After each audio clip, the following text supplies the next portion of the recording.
창세기 37장 1절에서 11절까지의 말씀 다 같이 합독하도록 하겠습니다. 야곱이 가나안 땅 곧 그 아비의 우거하던 땅에 거하였으니 야곱의 약전이 이러하니라. 요셉이 17세의 소년으로서 그 형제와 함께 양을 칠 때 그 아비의 첩 비라와 실바의 아들들로 더불어 함께 하였더니 그가 그들의 과실을 아비에게 고하더라. 요셉은 노년에 얻은 아들이므로 이스라엘이 여러 아들보다 그를 깊이 사랑하여 위하여 채색옷을 지었더니 그 형들이 아비가 형제들보다 그를 사랑함을 보고 그를 미워하여 그에게 언사가 불평하였더라. 요셉이 꿈을 꾸고 자기 형들에게 고하매 그들이 그를 더욱 미워하였더라. 요셉이 그들에게 이르되 청컨대 나의 꾼 꿈을 들으시오. 우리가 밭에서 곡식을 묵더니 내 단은 일어서고 당신들의 단은 내 단을 둘러서서 절하더이다. 그 형들이 그에게 이르되 내가 참으로 우리의 왕이 되겠느냐, 참으로 우리를 다스리게 되겠느냐 하고 그 꿈과 그 말을 인하여 그를 더욱 미워하더니 요셉이 다시 꿈을 꾸고 그 형들에게 고하여 가로되 내가 또 꿈을 꾼즉 해와 달과 열한 별이 내게 절하더이다 하니라. 그가 그 꿈으로 부형에게 고하매 아비가 그를 꾸짖고 그에게 이르되 너의 꾼 꿈이 무엇이냐? 나와 내 모와 내 형제들이 참으로 가서 땅에 엎드려 내게 절하겠느냐? 그 형들은 시기하되 그 아비는 그 말을 마음에 두었더라. 아멘. 하나님의 말씀입니다.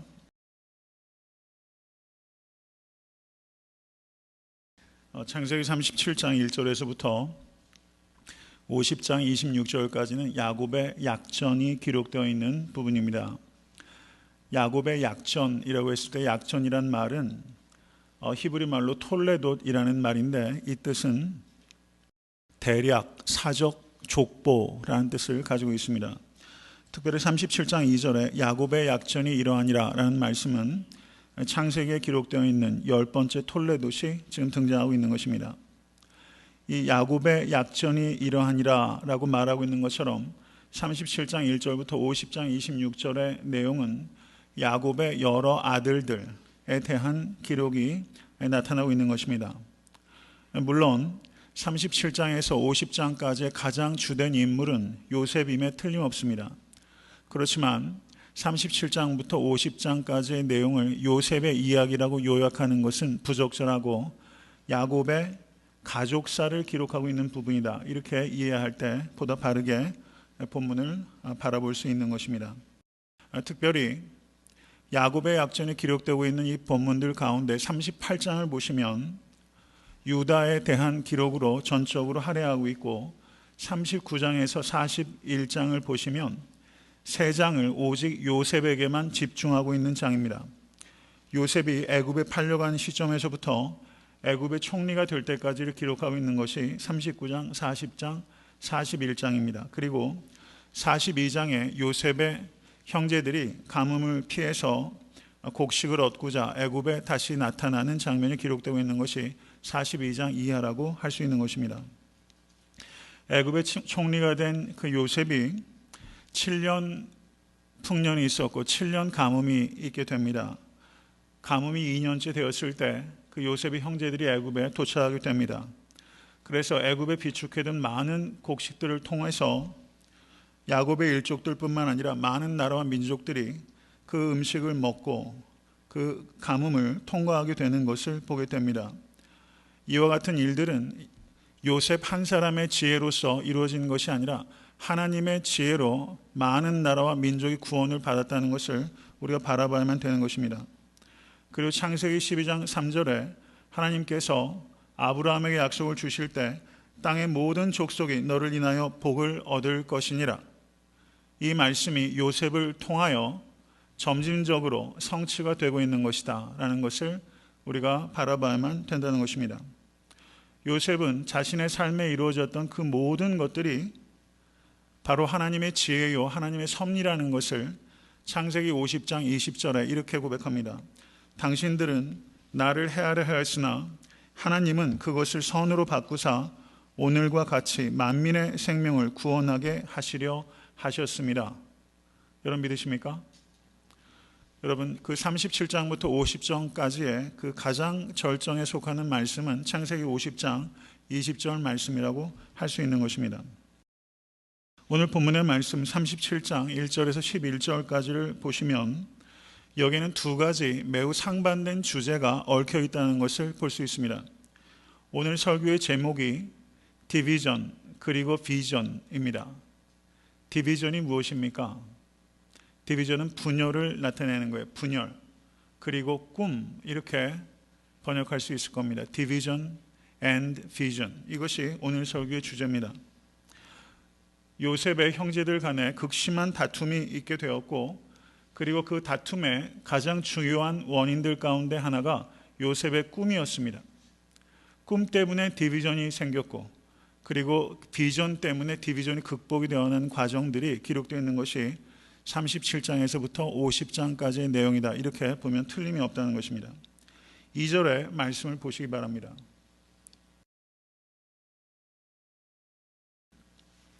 야곱의 약전이 이러하니라. 요셉이 17세 소년으로서 그 형제와 함께 양을 칠 때에 라고 말하고 있습니다. 요셉이 태어난 것을 기록하고 있는 것이 창세기 30장 22절에서 24절에 기록하고 있습니다. 그 이후로 요셉이 어떻게 성장했는지에 대해서 성경은 전혀 언급하고 있지 않습니다. 그러다가 요셉이 17세가 되었다라는 기록이 지금 갑자기 등장하게 되는 것입니다. 요셉과 그의 형제들이 함께 양을 치곤 하였다라고 말하고 있습니다. 그런데 2절을 보시면 후반절에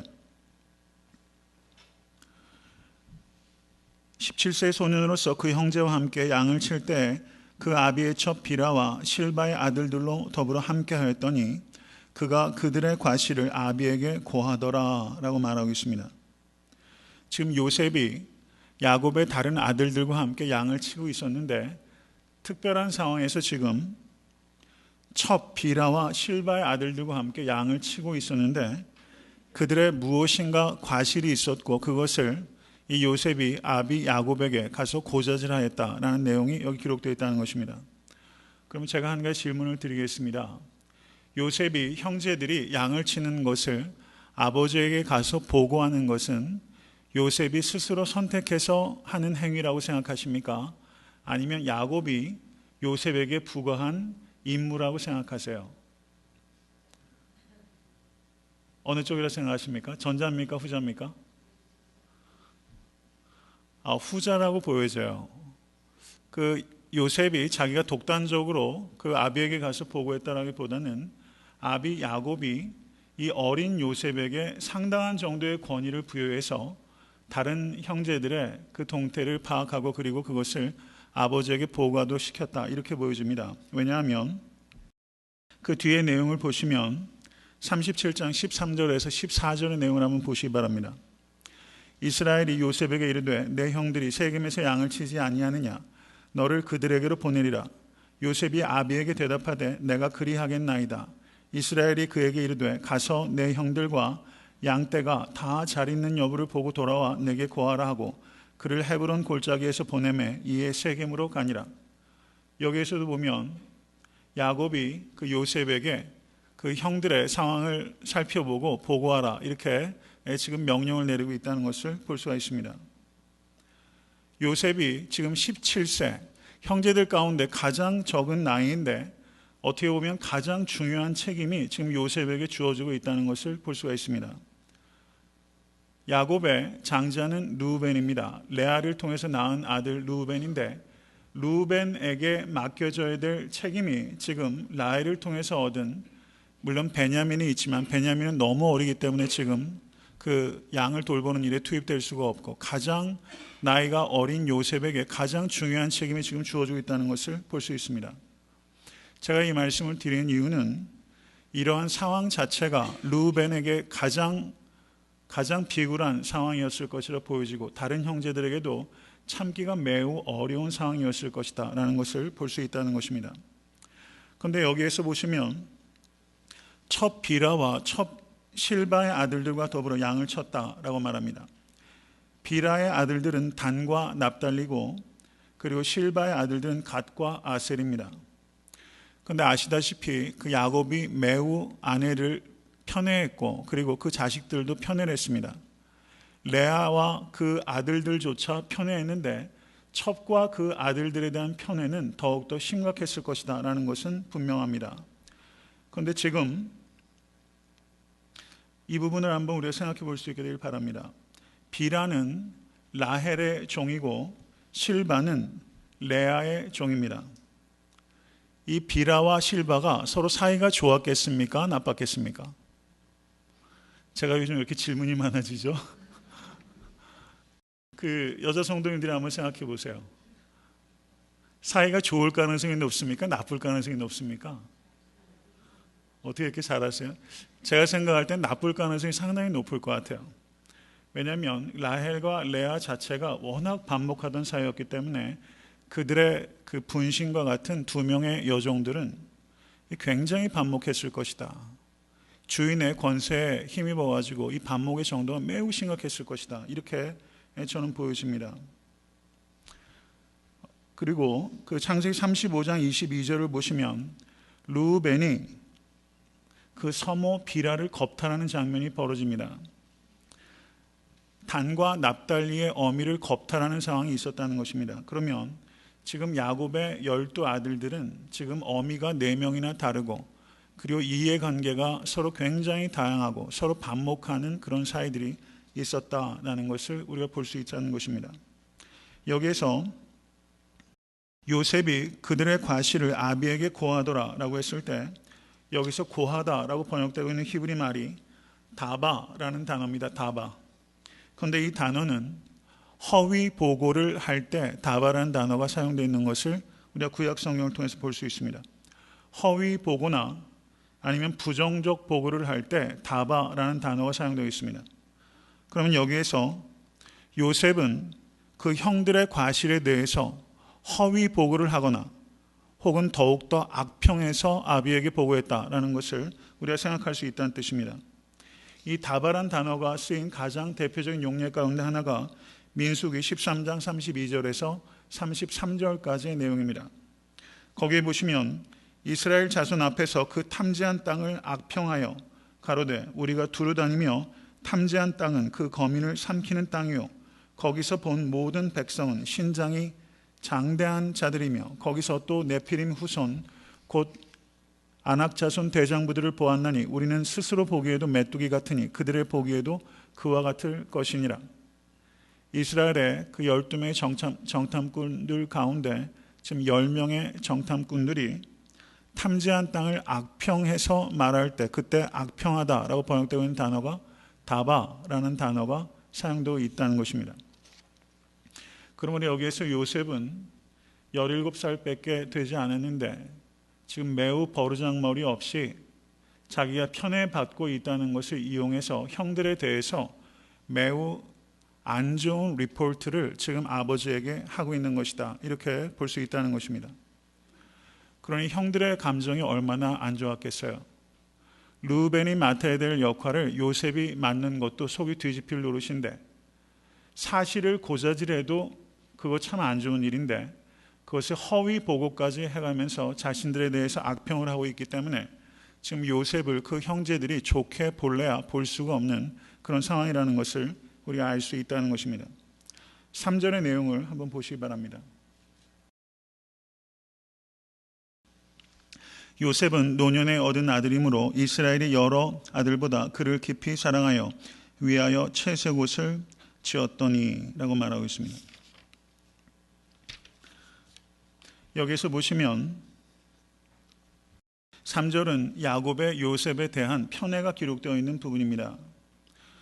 여러분, 그 야곱이 야복 강가에서 하나님과 씨름한 다음에 야곱의 이름이 무엇으로 바뀝니까? 이스라엘로 바뀌게 되죠. 그런데 창세기를 쭉 읽으시다 보면 야복 강가의 사건 뒤에도 그 야곱이란 이름과 이스라엘이란 이름이 계속해서 번갈아 가면서 살고 있다는 것을 볼 수가 있습니다. 오히려 이스라엘이라는 이름보다 야곱이라는 이름이 더 많이 등장하고 있는 것을 우리가 살펴볼 수 있습니다. 이것은 그 창세의 기자는 모세입니다. 모세가 야복강 사건 이후에도 이 야곱이란 옛 이름을 계속해서 사용하고 있을 때는 야곱이 옛 본성이 고스란히 드러날 때 그때는 이스라엘이라는 새 이름을 사용하지 않고 야곱이라는 이름을 사용하고 있는 것을 우리가 볼 수 있습니다. 야곱의 편에는 매우 역사가 깊다는 것을 우리가 생각합니다. 이삭은 에서를 편애했고 리브가는 야곱을 편애했습니다. 창세기 25장 28절을 보시면 이삭은 에서의 사냥한 고기를 좋아하므로 그를 사랑하고 리브가는 야곱을 사랑하였더라 라고 말하면서 그 이삭과 리브가의 편애를 기록하고 있습니다. 여러분, 그런데 어떻습니까? 자녀를 키우다 보면 부모 입장에서는 자녀들이 이거는 배우지 않았으면 하는 것을 자녀들이 고스란히 배운다는 말씀 많이 하시잖아요. 저는 아직은 잘 모르겠어요. 그런데 욕하면서 배운다 이런 거 참 많이 있잖아요. 경험적으로 참 많이 그런 것 같아요.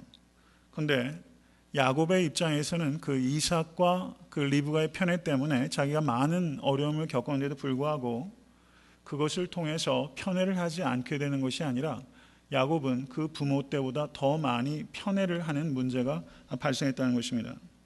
그래서 잘 아시는 대로 레아를 미워하고 라헬을 편애했고 그리고 라헬이 낳은 그 자녀들을 매우 편애했습니다.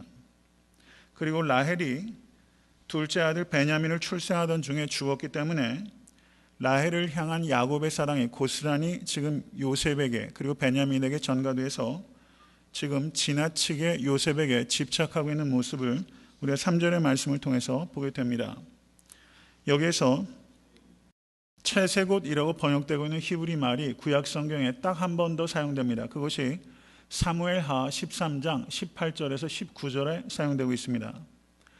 다윗의 딸들 중에 공주 다말이 입은 채색옷을 가리킬 때 요셉이 입었던 채색옷과 똑같은 히브리 말이 사용되고 있다는 것입니다. 여기에서 요셉이 입었던 이 채색옷은 그저 색깔만 있는 정도의 옷이 아니라 이 성경 원어를 볼 때는 충분한 근거가 된다고 볼 수는 없겠지만 공주가 입었을 때 쓰이는 단어가 쓰인 것으로 봤을 때 손목까지 내려오고 그리고 발목까지 내려올 정도로 긴 옷, 그리고 매우 색상이 다채로운 그런 옷, 누가 봐도 눈에 띄는 옷, 그 옷을 지금 야곱이 요셉에게 입혔다라는 것을 우리가 볼 수 있습니다. 그래서 지금 야곱의 다른 아들들은 요셉의 이 채색 옷만 보게 되면 경기를 일으키게 되는 거죠. 여기에서 야곱의 편애를 상징적으로 나타내는 옷이 이 요셉의 채색 옷이다라는 것을 볼 수가 있는데요. 37장 18절을 보시면 요셉이 형들을 찾아올 때 그 형들이 멀리서도 요셉을 식별할 수 있었습니다. 왜 그렇습니까? 채색 옷 때문에 식별할 수 있었어요. 그리고 37장 23절을 보시면 형들이 요셉의 옷을 벗겼다라고 말하고 있습니다. 채색 옷이 얼마나 눈에 가시였는지를 알 수가 있죠. 그거 입고 있는 꼴을 볼 수가 없는 겁니다. 요셉이 창세기에 보면 옷이 2번 벗겨집니다. 형들에 의해서 채색 옷이 1번 벗겨집니다. 그래서 아버지의 편애를 받던 아들에서 노예 신분으로 떨어지게 되고, 두 번째는 보디발의 아내가 요셉을 유혹하게 되는데 요셉이 한사코 뿌리치고 도망가려고 하자 보디발의 아내가 요셉의 옷을 잡아당겨서 그 옷이 벗겨지게 됩니다. 두 번째 옷이 벗겨짐으로 인해서 노예였던 요셉이 어떻게 됩니까? 죄수가 되는 것이죠. 요셉은 2번 옷이 벗겨졌어요. 첫 번째 옷이 벗겨졌을 때는 사랑받는 아들이었다가 노예가 된 것이고, 두 번째 옷이 벗겨졌을 때는 노예 신분이었다가 죄수로 떨어지게 되는 그와 같은 상황을 보게 됩니다. 야곱은 막내, 가장 나이가 어린, 물론 베냐민보다는 형이지만요, 이 요셉이 입고 있던 채색 옷을 보면서 마음이 흡족했지만 이 요셉의 찢어진 옷을 보고 자기가 통곡하게 될 거라는 것은 생각하지 못했다는 것을 우리가 봐야 됩니다.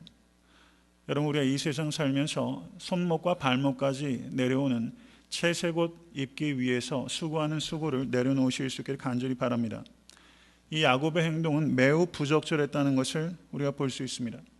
편애하는 것이 첫 번째 잘못이고 편애를 이렇게 드러내게 하는 것이 두 번째 잘못이라는 것입니다. 그리고 야곱은 편애의 결과가 얼마나 심각한 문제를 가져오는지 잘 알고 있는 사람임에도 불구하고 그 편애를 절제하지 못하는 죄를 범한 것이다 라고 볼 수 있는 것입니다. 여러분, 그 우리말 속담에 미운 놈 떡 하나 더 준다라는 말이 있죠. 그런데 그 속담의 유래를 보니까 상당히 재미있고 교훈적인 이야기가 있어서 잠시 소개하고자 합니다. 옛날에 시어머니 때문에 도무지 견디질 못하는 며느리가 있었다고 합니다. 사사건건 시어머니가 트집이고 야단만 치기 때문에 시어머니 생각만 해도 아주 죽을 지경이 되었다는 것입니다. 그래서 이 며느리가 이렇게 살다가는 제명에 살지 못하겠다 싶어서 주변에 조언을 구했는데 한 사람이 비법이 하나 있다고 이야기를 해주는 것입니다. 그러면서 시어머니가 제일 좋아하는 음식이 무엇인가 물었더니 그것이 인절미라고 대답하는 겁니다. 그래서 인절미를 하루에 3번씩 100일 동안만 시어머니에게 갖다 드리라. 그러면 시어머니가 이름 모를 병에 걸려서 골골 앓다가 죽게 될 것이다. 이렇게 이야기를 해준 겁니다. 그래서 이 며느리가 집에 돌아오자마자 찹쌀로 정성껏 인절미를 만들어서 침이 뚝 떼고 하루에 3번씩 시어머니께 인절미를 가져다 드렸다는 거예요. 그래서 처음에는 이 시어머니가 며느리가 미쳤나 싶다가 하루에 3번씩 계속 인절미를 가져다 주자 이 시어머니가 어느 순간 마음의 감동을 받아서 그렇게 며느리 욕을 동네방네 다 하고 다니시다가 이제는 동네방네 다니면서 입에 침이 마르도록 며느리를 칭찬하고 다니게 되었다는 것입니다. 그리고 이제 인절미를 갖다 드린 지 거의 이제 석 달이 되어가서 이제 열흘만 더하면 이제 시어머니가 이름 모를 병에 걸려 돌아가시게 되는 거예요. 그런데 이 며느리가 갑자기 걱정이 생긴 거예요. 이 어머니가 돌아가실까 봐 걱정이 생긴 겁니다. 이 전까지는 자기를 잡아먹지 못해서 안달이셨는데 지금은 어디 가도 어머니가 자기를 칭찬하시는 것을 보니 어머니가 정말 돌아가시게 될까 봐 걱정이 된 거예요. 그래서 자기에게 비법을 알려준 사람에게 가서 굵은 눈물을 흘리면서 내가 잘못했으니 시어머니 돌아가시지 않을 비법을 가르쳐 달라라고 이야기를 하자 그 사람이 그렇게 대답한 것입니다. 내가 말한 대로 당신이 미워하는 시어머니는 이미 죽었습니다. 대신 당신을 아끼고 칭찬하는 시어머니가 생긴 것입니다. 라고 이야기를 했다는 거예요. 이 단순한 이야기인데 이 이야기가 많은 것들을 생각하게 되더라고요. 조금 비약인지는 모르겠어요. 근데 오늘 본문에 이 채색 옷을 인절미라고 생각한다면 이 야곱이 그 첩의 자식들로서 마음에 큰 한과 아픔을 가지고 있었던 이 아들들에게 오히려 그들에게 채색 옷을 입혔다면 이 상황이 얼마나 달라졌을까? 굉장히 달라졌을 것이다 이런 생각이 들더라고요. 미운 사람에게 떡 하나 더 주는 것처럼 마음에 정이 안 가는 아들들에게 채색 옷을 입혔다면 어땠을까? 이것은 좀 지나친 비약인지는 모르겠는데 이 말씀을 보면서 그런 묵상이 되더라고요. 우리가 가만히 보면요, 우리도 꽤나 우리가 아끼는 요셉에게 채색 옷 입히면서 살아왔어요. 내가 좋은 사람에게는 채색 옷 입히는 거 하나 아깝지 않았어요. 시간이고 물질이고 희생하는 거 아까운지 몰랐어요. 내가 아끼는 사람에게는 흔쾌하게 다 했어요. 근데 내가 아끼지 못하는 비라의 자식들 그리고 실바의 아들들에게는 우리가 얼마나 인색하게 살아왔는지 모르겠다 이런 생각이 들더라고요. 오히려 비라와 실바의 아들들과 같이 내 마음속에 전혀 기쁨이 되지 않는 그런 사람들에게 오히려 채색 옷을 입히는 것이 그리스도께서 원하시는 마음이 아닌가 그런 묵상을 해보게 됩니다. 그리고 한편으로는 이 야곱의 처신에 대해서 아쉬움이 남는가 하면 한편으로는 요셉의 처신이 또 아쉬운 거예요. 17살 정도 되면 그래도 어느 정도 사리분별을 할 수 있는 나이가 되었다 이렇게 보여집니다. 17살 때까지 자라면서 아버지가 지나치게 자기를 편애해온 것을 알잖아요. 근데 손목과 발목까지 내려오는 옷이 가당치도 않은 옷입니다. 양들을 칠 때 가당치도 않은 옷이에요. 그런 옷을 아비가 자기에게 입히겠다고 하게 되면 아비를 위해서조차 이 요셉이 아버님 이것은 올바르지 못한 처사입니다. 이런 옷을 굳이 입히신다면 형인 루벤에게 입히셔야 맞죠. 제가 입을 옷이 아닙니다. 라고 그것을 마땅히 사양할 수 있는 그 정도 나이는 되지 않았을까 이런 생각이 드는 거예요. 여러분, 그 요셉은 아비의 편애 때문에 마음이 심히 교만해졌다라는 것을 볼 수가 있습니다. 선교사이자 의사였고 신학자였고 그리고 세계적인 첼리스트 가운데 하나였던 그 슈바이처 박사가 아프리카 선교를 마치고 고향으로 돌아왔을 때 일입니다. 제가 대학원 논문을 쓸 때 이 슈바이처 박사의 아티클을 인용할 정도로 신학적으로도 굉장히 조예가 깊은 학자입니다. 그런데 슈바이처 박사가 도착한다는 이야기를 듣고 기차역에 수많은 사람들이 모이게 됐습니다. 그래서 기자들이 당연히 생각하는 것은 슈바이처 박사가 1등 칸에서 내리게 될 것이다 라고 기대를 한 거예요. 그런데 1등 칸에서 내리지 않았습니다. 그러자 2등 칸으로 서둘러 갔더니 2등 칸에서도 내리진 않았고 3등 칸으로 혹시나 하는 마음으로 갔더니 슈바이처 박사가 3등 칸에서 내리더라는 것입니다. 그래서 사람들이 묻습니다. 박사님 같은 분이 3등 칸이 이게 어울린다고 생각하십니까? 1등 칸을 타고 오셔야죠. 이런 수로 이야기를 하자 슈바이처 박사가 내가 3등 칸을 타고 온 이유는 4등 칸이 없기 때문입니다 라고 대답했다는 거예요. 4등 칸이 없기 때문입니다. 저는 많은 것들을 생각하게 됩니다. 우리가 그리스도인으로 이 땅에 살아간다는 것은 우리가 할 수 있다고 해서 다 하면서 살아도 된다는 의미는 아닙니다. 채색 옷을 입을 수 있어도 채색 옷을 거절할 수 있어야 됩니다. 지나치게 사치해서는 안 됩니다. 겸손해야 합니다. 잠언 18장 12절을 보시면 사람의 마음의 교만은 멸망의 선봉이요 겸손은 존귀의 앞잡이니라 라고 말합니다. 여러분, 겸손하다고 생각하신 분이 혹시 계십니까? 만약에 나는 겸손하다라고 생각하고 있다면 그것은 겸손하지 않다는 가장 확실한 증거입니다. 겸손하다고 생각하는 교만을 내려놓으실 수 있는 여러분과 제가 될 수 있기를 간절히 바랍니다. 그런데 겸손을 우리가 어떻게 얻을 수 있는가? 그것은 겸손은 추구한다고 얻을 수 있는 미덕이 아닙니다. 겸손은 섬김의 훈련을 통해서 얻을 수 있는 미덕이라는 것을 기억하실 수 있기를 바랍니다. 크게 섬길 수 있는 기회는 드물게 찾아오지만 작게 섬길 수 있는 기회는 매일 찾아옵니다. 크게 섬기기 위해서는 큰 희생이 필요하고 작게 섬기기 위해서는 지속적인 희생이 필요한 것입니다. 여러분, 상당히 의미 있는 말이죠. 리처드 포스터의 책 가운데 그런 이야기가 있었어요. 상당히 공감이 됐어요. 크게 섬기기 위해서는 큰 희생이 필요하고 작은 섬김을 위해서는 지속적인 희생이 필요한 것이다. 어떤 섬김이 더 귀한 것일까 생각해 보게 되는 것입니다. 여러분, 하루를 시작하실 때 이렇게 기도하실 수 있게 되기를 바랍니다. 저를 한번 따라하세요. 예수님, 오늘 내가 섬길 사람을 나에게 보내주시면 진심으로 감사하겠습니다.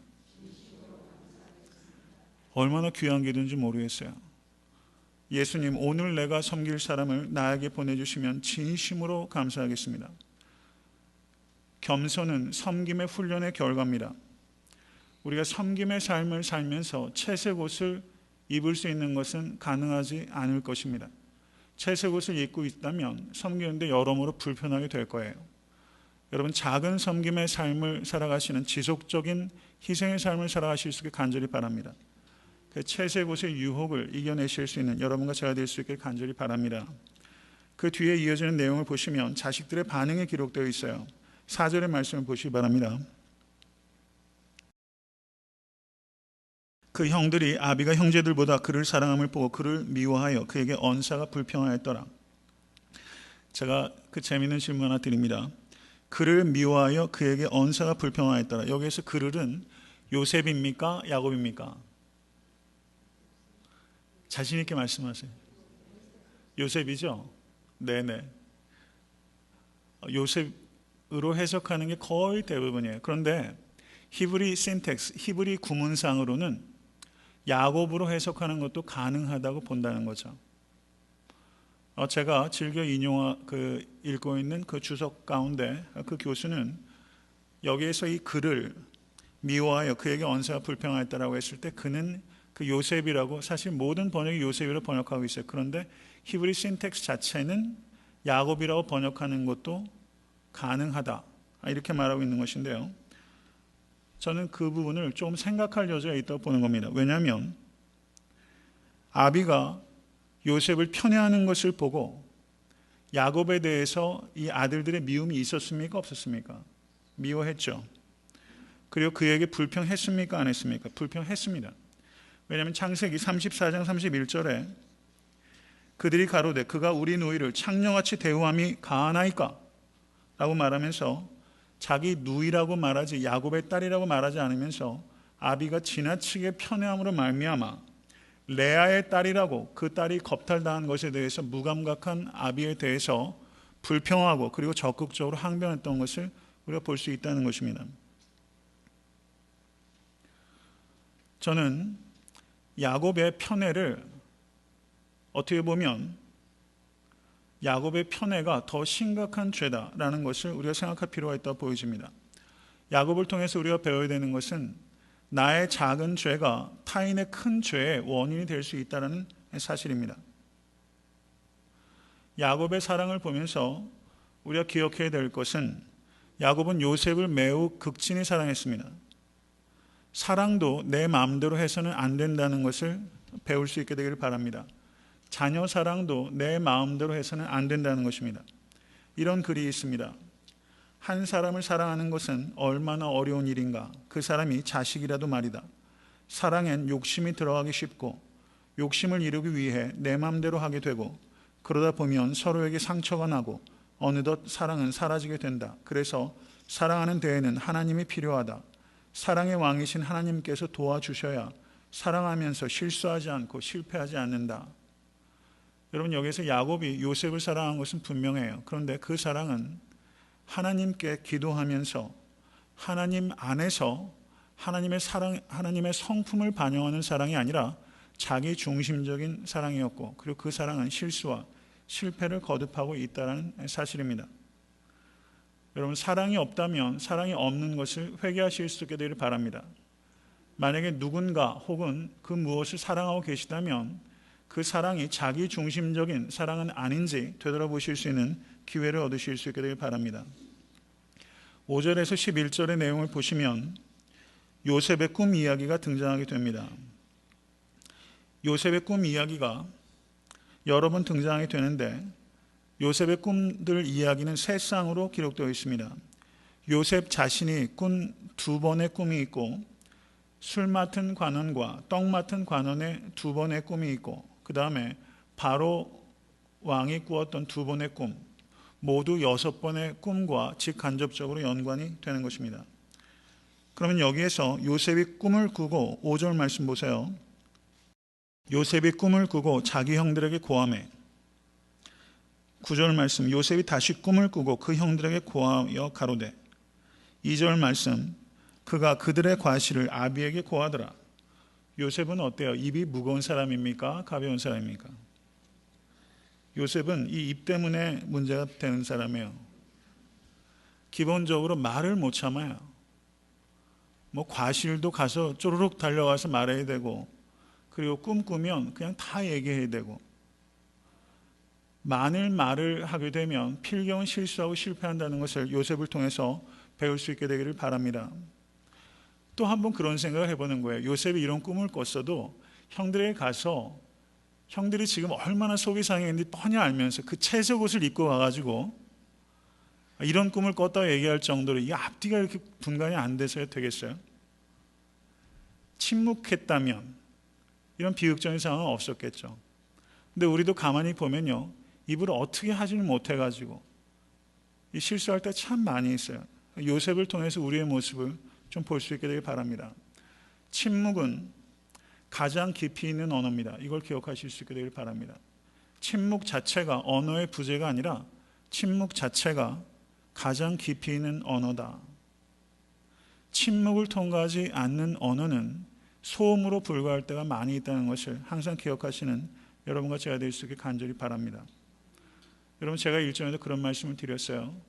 책을 많이 읽는 것 중요합니다.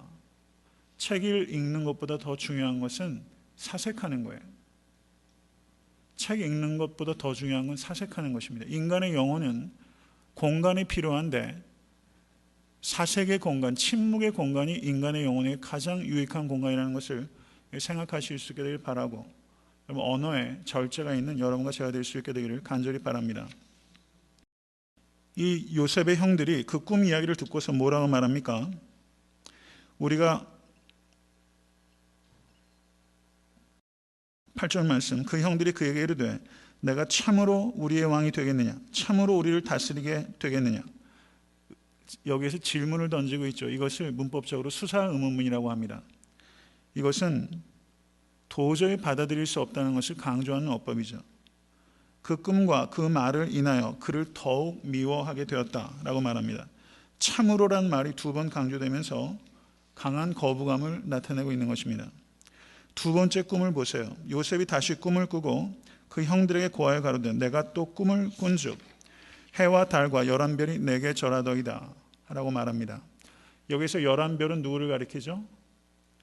요셉의 11명의 형제들을 가리키죠. 그러면 그 형제들 가운데 베냐민이 속해 있습니까? 속해 있지 않습니까? 속해 있죠. 그럼 베냐민을 낳을 때 라헬이 죽었죠. 여기에서 해는 누구를 가리킵니까? 해는 야곱을 가리킨다고 봐야 되겠죠. 그러면은 달은 누구를 가리킵니까? 어머니를 가리킨다고 봐야 되겠죠. 그래서 그 야곱이 나와 내 모와 내 형제들이 참으로 가서 땅에 엎드려 내게 절하겠느냐. 그런데 그럼 여기서 모는 누구겠어요? 뭐 지역적인 문제겠지만 이 모는 라헬은 이미 죽었다고 봐야 되니까요. 여기서 모는 그 레아를 지칭하는 것일 것이다 이렇게 보는 겁니다. 일종의 물론 그 야곱이 사랑했던 아내는 아니지만 그래도 집안에서 지금 본처라고 볼 수 있고, 그래서 여기에서 모는 레아를 가리키는 사람이다, 가리키는 말이다 이렇게 보면 될 것 같습니다. 말씀은 맺습니다.